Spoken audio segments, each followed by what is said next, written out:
भाजप नेते राधाकृष्ण विखे पाटील यांनाही मंत्रिपदासाठी फोन केलाय। दरम्यान विखेंच्या स्वागताची जय्यत तयारी करण्यात आली आहे। या सगळ्याबाबत कार्यकर्त्यांना नेमकं काय वाटतंय आमच्या प्रतिनिधीने जाणून घेतलंय, पाहूया।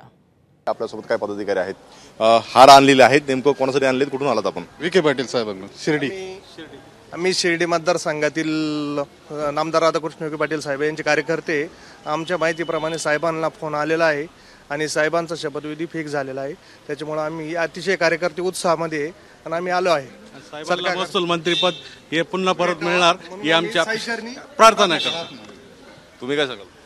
म्हणजे आम्ही ते आमचे दैवतच आहेत विखे पाटील, म्हणजे त्यांना मंत्रिपदाची शपथ घेण्यासाठी ते बोलवलेलं आहेच आहे। त्यासाठी असं वाटतंय की आम्ही त्यांचा कधी सत्कार करावा कधी नाही, अशी म्हणजे एक उत्सुकता लागलेली आहे आम्हाला।